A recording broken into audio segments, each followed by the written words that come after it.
Welcome to the AVAIL Podcast, where we dig deep and talk about the art of leadership. My name is Virgil Sierra, your AVAIL Podcast host and lead pastor of Vertical Church, aka Iglesia Vertical in South Florida.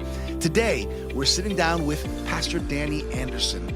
Danny's the pastor of Emmanuel Church in Central Indiana, a church that has up to 9 campuses at this point. And today, we're going to discuss his first book, Church Growth Unleashed. So lean in, leaders, and let's get started. Pastor Danny, it's good to have you on the AVAIL Podcast. How are you feeling today?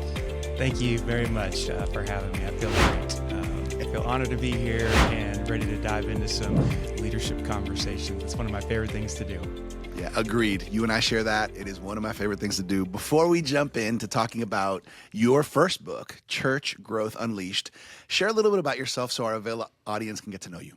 Well, I appreciate that. Well, I am a Christ follower, obviously, pastor of a church, husband, been married for 25 years, being 26 years this August, and have a fantastic spouse. Couldn't do life without her. We have 3 grown children now, 19, 21, and 23. All of them have been to or are currently at Liberty University, which is where I graduated from, Jerry Falwell School down there in Lynchburg, Virginia. Met my wife there. And started after I graduated from Liberty, started at Emmanuel Church as the youth pastor in 2000. And so after that, stint of youth ministry for 5 years, I was tapped on the shoulder by a founding pastor to take the mantle as the senior leader, and have been the lead pastor of Emmanuel since 2006. So it's been quite a journey, and I love Jesus, and I love to help people come to Christ and grow in Christ. I love that. I'm really encouraged by you, Pastor Dan, and specifically a book like this, Church Growth Unleashed. I mean, talk about, this is the zone of where I, as a pastor, right, and as a heart for Jesus, a heart for the church, and a heart for people, just the title of your book, Church Growth Unleashed, immediately draws me, and I know probably a lot of pastors and leaders as well. Talk to us a little bit about what inspired you to write this book. Was there a particular moment or experience that made you feel like this book needs to be written? Absolutely. Well, there's a couple of answers to that question, but the first one is, I'm passionate about seeing the church flourish and people coming to Christ. I had no idea I was going to be a pastor when I put my faith in Christ, or when I was 17. I'm so thankful the Lord led me that direction. But I've always had a passion to see people trust, change their life and put their faith in Christ. And my life was totally transformed by Jesus myself. And so now I get to do that for a full-time job. It's incredible. So I've always been passionate about seeing the church grow. I've been a follower of Willow Creek Church for many years, Saddleback Church for, watched all their stuff, and have a passion for that. But the thing that triggered my desire to write this book was I started seeing, as all of us did, a lot of my mentors or, pastors that I looked up to start to disqualify themselves. Wow. And leaders of large ministries, churches, and it broke my heart. And, being in, 15 years into senior leadership, 20 years into senior leadership, I started asking myself the question, is this going to happen to me? Right. Is this inevitable that I'm going to self-destruct and disqualify myself? What's the problem with pastors, failing morally or something like that? And then I started to hear voices that were saying, well, the problem with pastors these days, their churches are too big, and they're becoming successful in the world's eyes, or they're becoming celebrity pastors, and they can't handle the pressure, and the answer will be to have smaller churches. And I thought, man, that can't be the answer. Jesus has called us to reach the world with the gospel. The first church exploded on the scene with 3,000 people getting saved after Peter's sermon, right? Right. So I knew that wasn't the answer to let go of a large ambition or a big ambition to reach the world.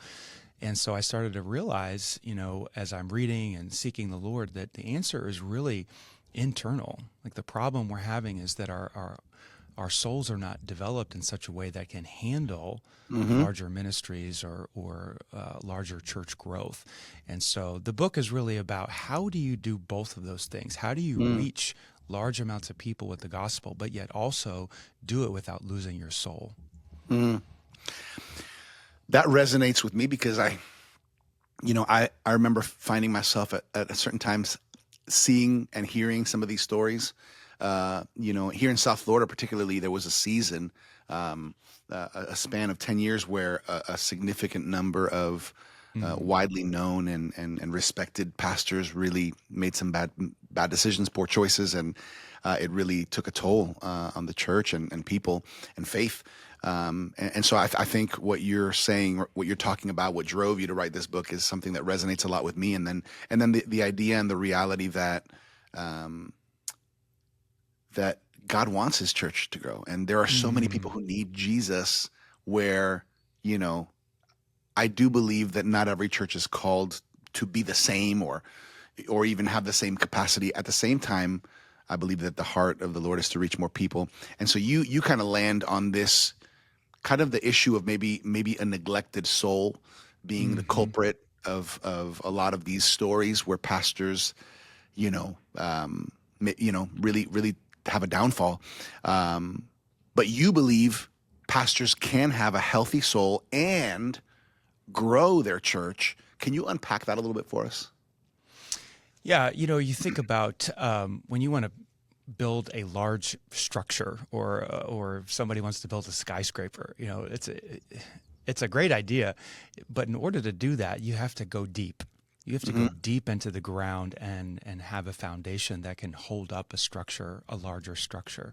And so I think the same is true for churches. Like if it's not, the problem is not a big vision. We have a big God that wants to reach the world, and I think all pastors should try to their very best to use their leadership abilities and capacities to reach as many people as possible. The church should Yeah. be reaching people. If it's not reaching people, there's a problem. Right. So the issue is not, make the vision smaller. The issue is I need to grow in my capacity internally. That's the foundation that can withstand a larger scale ministry. And so the larger the vision is, the bigger the soul has to be, the stronger the soul has to Right. be. Right. And so, but that gets neglected. We get caught up in trying to grow the church and building our teams and creating systems, which is all good. We need all of those things, but they end up spending most of their time trying to do the leadership things, Right. and they start ignoring the foundation. And so they build this thing up and the foundation's not strong enough to hold it. And that's when the collapse happens. Yeah. I love that illustration. I love that illustration because even if you're not a builder or you don't know much about construction, you can understand the concept of, okay, if this building's going to be a 3-story building is very different than if it's going to be a 10-story building or if it's going to be a Absolutely. skyscraper. And so thinking about, the depth of the foundation. Wow. So you talk about in the book that many pastors, as they're growing their churches, you're just mentioning it, they kind of lose their souls or they Hmm. decline in their souls in the process. Hmm. What are some of the warning signs that you've noticed that maybe a pastor's kind of heading in a dangerous direction? It's a great question. I think the some of the obvious ones are I think they start to struggle at home when they're marriage. I think marital tension is a warning sign. I think that anger is a huge warning sign. A lot of angry pastors out there, they're frustrated. Mm. I think that depression or lack of joy, there's the ministry ceases to be something they're excited about or joyful. Yeah. And so that ends up resulting in, may not seem like a warning sign, but I think it is, Yeah. general unkindness. They're unkind to their spouse. They're unkind to their staff. They're unkind to their children, and they get aggressive. I think that's a warning sign because that's an indication something's not right inside. And so I think another one is basically being unhealthy. Pastors start to neglect their bodies. That's a warning sign. They start to gain weight. They're not exercising. They're not paying attention to their diet. These are things that start to go out the window when a person's life is spiraling. And now, none of those in particular are necessarily that dangerous, but you start to put 2 or 3 or 4 of these together, Right.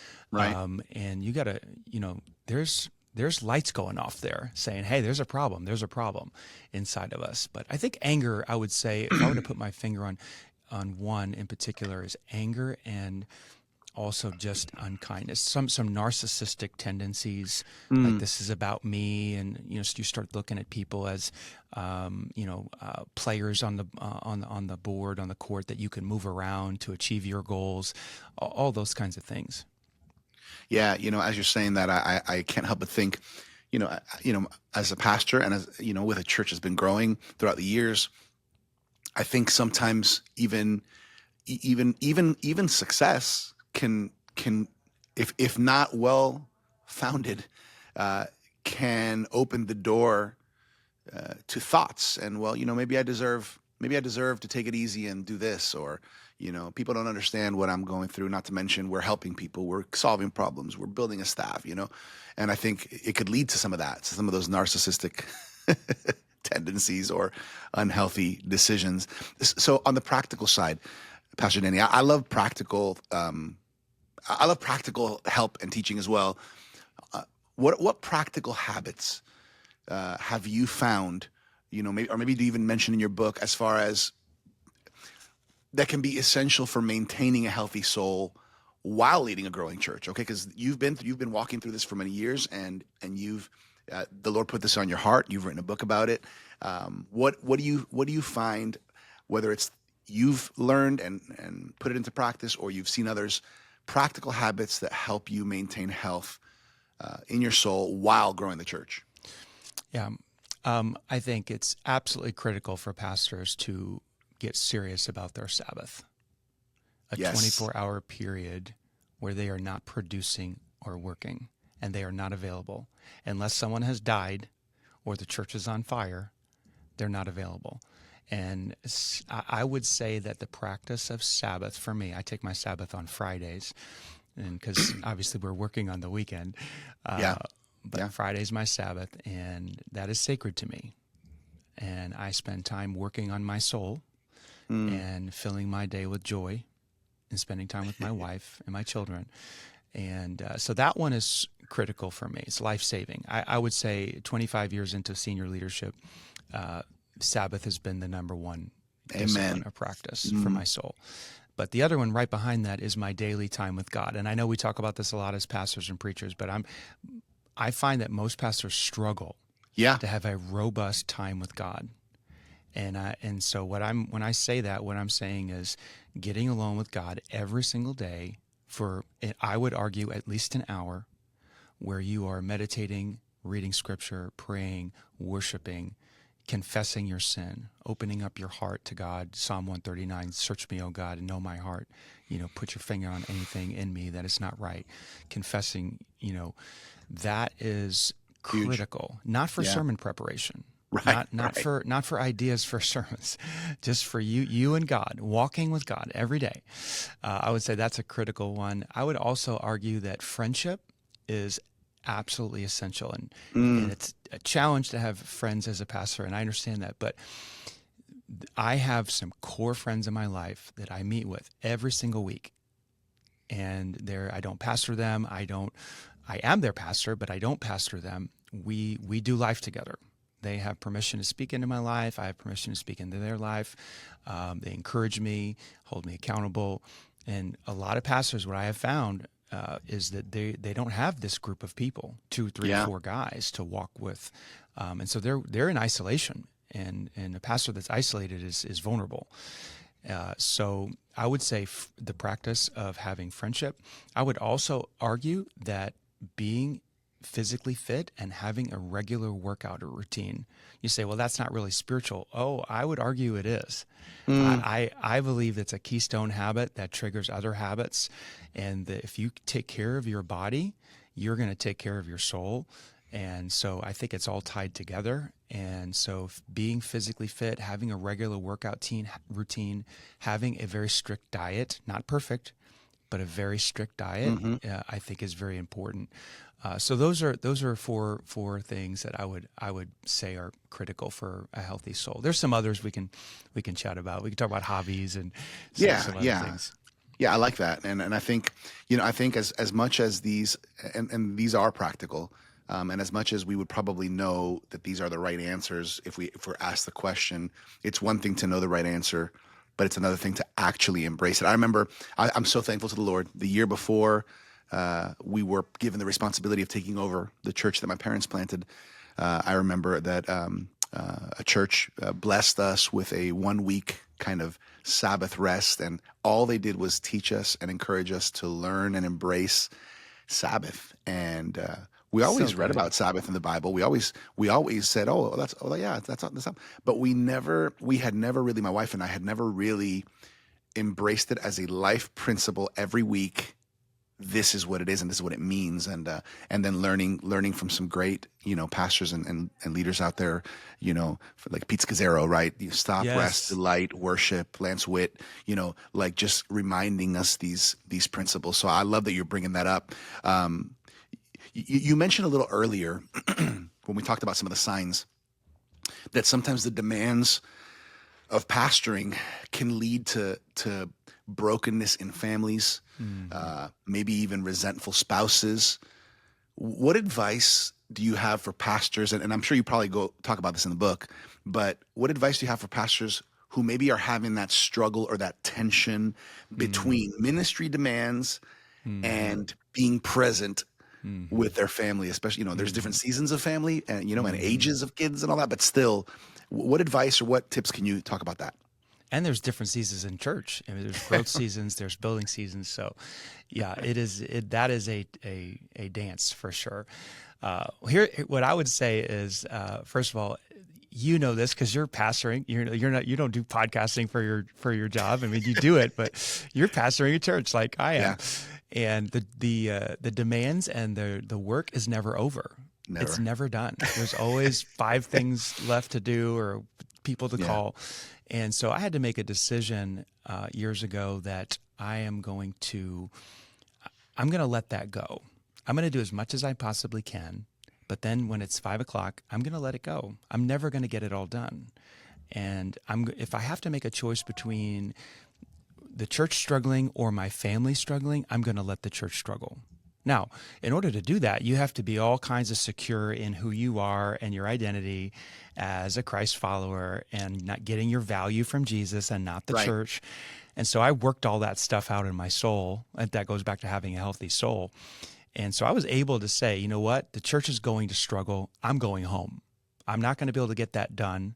I'm not going to be able to return these calls or finish this sermon, whatever I'm working on, because I'm not going to let my family struggle. If someone's going to struggle, it's going to be the church, not my wife, not my kids. So I made that decision, and I prioritize. It comes down to prioritizing your family over the church. And so what does that look like practically? Well, it looks like you get home when your wife needs you to be home. If you've got small kids, that you're there when they get off the bus or when they're doing homework or whatever. It looks like for me, it looks like I'm connecting with my wife every day in a meaningful conversation. Yeah. Every day. Most of the time, 2 or 3 times, I'm talking to her. It looks like we have a daily weekly date night. That we have on the calendar. That's our time. We are going to date. We're going to be romantic. We're going to invest in each other. I call it the 777 plan. I don't know if have you ever heard that before? Come on, share it with us. 777. Okay. So every 7 days we do a date night. Every 7 weeks we do an extended date, which is a night like we're going to Chicago at the end of this month for 2 nights. That's an extended date. Every 7 months we do a week alone, a full week. And that's our 777 plan. I love it. And we've followed that for 20 some years now. And she feels valued. I feel valued. We know our marriage is more important than the church. Our kids know. This is funny. When our kids were small, they'd be like, "Why are you going on vacation without us? You love mommy more than us." I'm like, "Yes, I do love mommy 100%. more than you because you are leaving and she is not."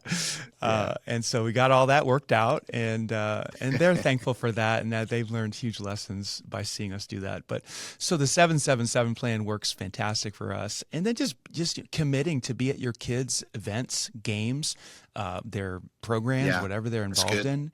I've always said I'm not going to miss. Now, have I ever missed? Sure, I've missed here and there. There's always something that happens where you have to, be at the church for something. But for the most part, 80, Yeah. 90% of the time, I'm with Yeah. my kids at their stuff, very present.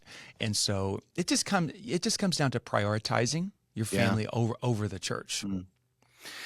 I love what you're sharing, Pastor Danny, because I think that sometimes, and maybe maybe earlier on in your pastoring, you sometimes have that struggle in saying, well, am I a good pastor if I'm not doing what these sheep need me to do, right? Or am I a good pastor if I'm quote unquote neglecting in this moment, right? And I think that for me early on, it was hard sometimes to manage that, and then together, since my wife is also on staff and working with me to lead the church, we learned early on in our journey that we can't counsel people and meet with people every night of the week, because then we won't see our kids ever, and that's not okay. So we kind of learned through trial and error a little bit, as much as we want to do what a pastor is called to do. A pastor is definitely not called to neglect or have his family struggle. So I like how you mentioned that. If one has to struggle, even though I don't want it to struggle, but if one has to, I'm not going to let my marriage or my kids. Exactly. Yeah. One of the biggest things that I learned, and I hope this helps somebody listening to the podcast today, is that I had to become very good at disappointing people. Yeah. And I'm okay with that. I'm not going to be the pastor that they want me to be all the time. Now, sometimes I can, great. If it works out, fantastic. But I'm okay when I fall short. And that requires a healthy soul. Right. If you're not working on your soul, that's going to crush you. And then what ends up happening is you can't handle that, so you neglect your family so that your people can think well of you. Right. And that's twisted and weird. And that'll ruin you. You will not be in ministry very long if you don't get that worked out. Yeah. And what's funny? Then your people. I was going to say, what's funny, Pastor Danny, just because you're mentioning that. So my personality, I have, I forgot which one of the tests it is. One of mine is win others over. And I want people to like me, right? And so everybody's not the same. And so that's a hard one. Like, getting good at disappointing people is not fun for me, because I want people to like me and to think well of me, and for the right reasons. So there is that. Some of us have maybe a stronger tension than others in For that. sure. For sure. I definitely have that in me too. And I'm not saying we should do anything intentional to make people not like us. But there's no way you're going to meet everyone's expectations. And so I'm sure you get the emails. I get them weekly of what I didn't do right or didn't say right. And it's like, I'm sorry. I didn't meet your standard, but I love you and I love Jesus, and it's going to be okay. Yeah. I have found myself saying that on occasions, in a conversation like that, where I'm saying, I'm so sorry. It seems like I did not meet the expectations you had of me. And I understand that, but I have a priority to the Lord and to my family. And so, I love that. I hope our listeners heard what you just said, because that's gold. That's gold right there.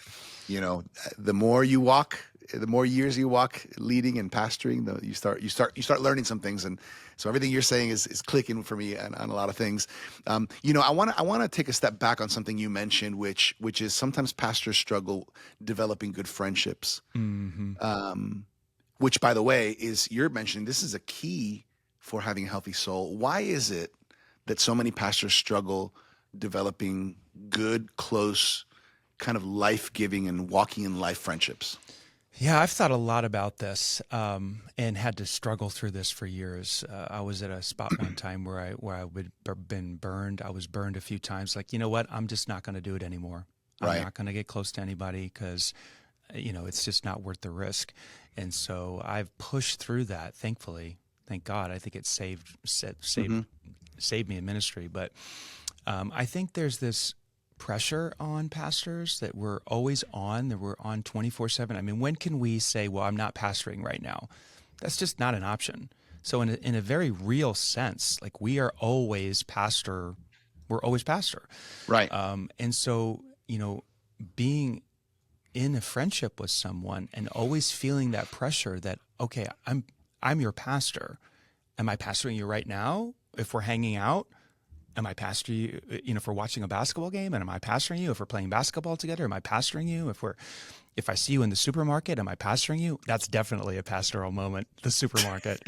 Is it not? I mean, you are pastor in the supermarket or a coffee shop, you are pastor. So there's this pressure, that we have a hard time relating to people because we feel like we are their pastor. So that's one part that makes it difficult.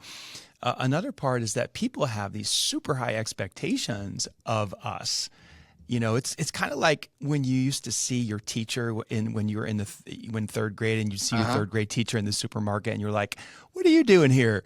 You eat food? Like you're not supposed to be in the supermarket. You're supposed to be in the classroom. You're not a regular person." It's like people look at us that way. They don't see us as regular people that actually go to the grocery store, get gas in our cars. And so there's really high expectations, and that creates this situation where we feel like, well, all I'm ever going to do is disappoint people. I'm not going to be able to meet because they think that my life is, I'm always praying, or I'm always reading the Bible, or I'm always doing this, or I'm always talking about Jesus 24/7 all the time. And that's just not reality. And so there's those expectations, and, it makes it tough to push through. So what I've had to do is say, I'm going to look around. I'm going to try to pick some really authentic people that have the maturity to be able to handle being in a friendship with me, because not everybody can handle it. Right. They can't. And they're out there. They're in your church. Yeah. And I've picked them, and I enjoy a friendship with a few good men that can handle those tensions. Yes, I'm your pastor. I'm also your friend. We understand each other. They allow me to let my hair down and be a normal person, but then they also understand that when sometimes I'm talking, I am their pastor. That's just very difficult to navigate, and it takes very unique people to be able to be in that space. Yeah. So it makes it challenging, and it makes you want to give up. You fail at it. You try a few times. You're like, man, this doesn't work, and then you end up, walking through life by yourself.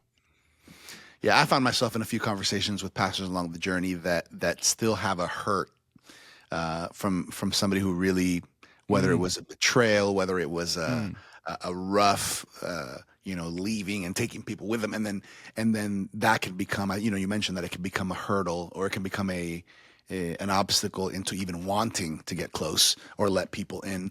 But why would you do that again? Yeah. I'll just separate. I'll just I'll go myself. I have my wife. I have my, whatever, and that's a dangerous decision. Yeah, but it is beautiful, and I'll just share it because everything that you're saying right now resonates with me, and I'll just say, man, having some friends, both in, with my wife, we have a couple of, we even have a few pastor friends, kind of parallel, that are in our region here in South Florida. So we have some friends in our church, and then we have a couple of other pastors who actually can identify a little with us and understand where we are. That's been helpful, kind of a helpful other group of friends for us, that kind of understand where we are, and there we can really let our hair down in the sense of, hey, we've been through that too, or this has helped us. So this is so crucial. I guess one more thing I want to touch on before we share with people how they can connect with you and get this book, Church Growth Unleashed. And it's this question. You touched on it, but I want to go a little deeper. That it could be really helpful to have hobbies. And maybe I maybe think some pastors might feel guilty. How am I going to use my time to do these things when the kingdom of God has to be built, and maybe justify not having hobbies to be more spiritual, but at the same time, what this can do to your soul, to your recreating. Yeah. Yeah, it's critical. You often think about a hobby. It's like, well, is that important? I mean, that's like a luxury, isn't it, to have a hobby? And I would argue absolutely not. I think it's Mm, critical for two reasons. Like we already mentioned that in ministry, the work never ends. Like it's never done, right? There's always 5, yeah. 6, 10 things that are unfinished, and so it's hard to get a sense of completion as a pastor when you're working, leading a church. But Hmm. I think having that some sort of space where you can start something and stop something is important. And that's where a hobby can come in. I was reading a book years ago about Colin Powell, and I think it was during the Gulf War. He said that he would stop what he was doing and he would go work on a car as a hobby. And the reason he would do that was because he could make progress, significant progress, when he was working on the car and start and stop and see what he did and go, wow, look at the result. And it's hard to get that in a church. Right. And so I think a hobby allows you, whether it's lifting weights or golfing or something, it's something that you can start and stop and get a sense of completion with. So I think there's some things going on there in our psychology that's helpful, that allows us to get our teeth or hands around something and fix something or work on something or make progress on something. I also think that we mentioned that 24/7 button that's on, like we're always feel on. Yeah. A hobby psychologically for me, and there's research behind this. I talk a little bit about it in the book. When you have that separation for an hour or whatever it is, 2 hours, your brain can detach from that 24/7 cycle of always being, pastor or so-and-so. And it allows you some space and distance from the ministry, which I think is so critical. Like Mm, a lot of times we get so tied up in the church or growing the church, which is fun and exciting and it's awesome, but it almost consumes us, and that's who we become, and it becomes our identity. But that's not our identity. yeah. That's not who we are. Like Right. we're multifaceted people. There's other things that are important about us, and a hobby allows you to separate and be like, okay, I have this other thing I'm working on that brings me value and brings me joy. Mm, And so for me, it gives me that separation from the yeah. ministry that is very healthy for our soul. And That's so. so the way that, I'll say this one last thing, the way that you keep your soul healthy is through a hobby. It is actually soul care. And that allows you not to feel guilty about doing it, Yeah. right? Yeah, it's funny. So Lance Witt, he's done some coaching with me in the past, and he talked to me. I remember he asked me a question. What are the things that help you feel energized, refreshed? That are not work, right? And so for me, one of the things was basketball. I love playing basketball. And Me then he too, bro. said, we got to play one day. So then he said, how often? So red light, yellow light, green light. Red light, you're not doing it ever. Yellow light, green light, you're doing it well. So I was on a red light. I was like, I love doing basketball. It helps me come alive. I feel refreshed, but I never do it. So he says, well, you have to find time. The same thing with songwriting and my guitar, things that I love to do. They're recreating for me. And he helped me realize that nobody else is going to put it on my calendar. Nobody else is going to put it on my agenda. And these are important. And from that moment, and I'll say that was over maybe 2 years ago, year and a half, 2 years ago, from that moment, I put it in basically weekly. And it has made such a difference. And what you're saying is so good. Pastor Danny, I would love for people to just know how they can connect with you, how they can get your book. By the way, this is the first of more to come. I believe that. We've talked about that, Pastor Danny. Where can they get your book? Where can they connect with you and maybe lean into more of what you offer? Yeah, so our website is eclife.org. That's our church website, so people can go there. I also have a personal website, pastordannyanderson.com. That's where they can get the book, pastordanny.com. I'm also on Instagram. If you look me up, Pastor Danny Anderson, I put out content there as well. And so those are probably the three easiest ways to connect. Very good. eclife.org, pastordanny.anderson.com, and you can find Pastor Danny Anderson on Instagram. I always like to finish off kind of on a word of encouragement. You know what I'm feeling, Pastor Danny? I'm thinking right now of the pastor or the ministry leader right now who is feeling exhausted, who is feeling discouraged, and maybe on the brink of burnout, what words can you share to those pastors? Yeah, I think it's critical. What I would say is you have to do whatever it takes to restore your soul. That is the top priority. If you're in a spot right now where you're burnout, the light is red, right? Warning signs are going off. I read some of those, talked about some of those warning signs, and you have 3 or 4 of those or whatever. Nothing's more important at this point than restoring that soul, restoring your joy, getting that back. I heard someone say this a long time ago. The greatest thing you can do for your church, the greatest gift you can give to your church is a healthy soul. Yeah. Not your sermons. We think it's our sermons. Yeah. Right? It's got to be good. It's got to be good. Yeah, it does have to be good. But if you're dying on the inside, it's just a matter of time. So if that means you have to take a 3-day sabbatical, go away, if that means you have to talk to a counselor, if that means you have to take an actual sabbatical for 2 months, whatever you have to do to get your soul back in order, that is the top priority. And so that's what I would say. Now, if you put some of these practices in your life, and like I talk about in the book, you won't get to the point where you're burnout. Yeah. And that's the whole point of the book. You stay refreshed, you stay healthy, your soul stays in shape, and you avoid coming to that line where you feel burned out. So good. So good. Pastor Danny, I've enjoyed this conversation. This has been so helpful. Everybody, the book is Church Growth Unleashed: How to Grow Your Church Without Losing Your Soul by Pastor Danny Anderson. I recommend you go to his website, pastordannyanderson.com. Order a few of these. Share them with people that you love, especially any pastors or ministry leaders that could benefit from it. Pastor Danny, I want to mention on behalf of our AVAIL team, Dr. Sam Chand, our founder, and Martijn van Tilburg, our co-founders, and everybody behind the scenes here at AVAIL, we're proud of you. We honor you. We thank you for your leadership and your obedience to the Lord, not only in what you're doing locally there in Central Indiana with those 9 campuses, but also in pouring out your heart and sharing with others what the Lord has given you. Thank you for being obedient to the Lord.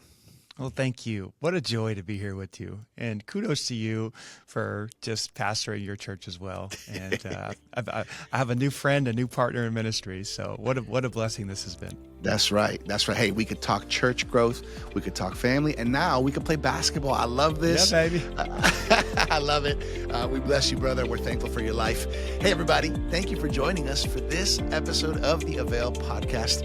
For more leadership resources, check us out at theartofleadership.com. And make sure, if you haven't done so, claim your free trial subscription of the AVAIL Journal by going to availjournal.com. As always, I'm your AVAIL Podcast host, Virgil Sierra. Muchas gracias. Thank you for connecting with us to learn the art of leadership here at the AVAIL Podcast. God bless.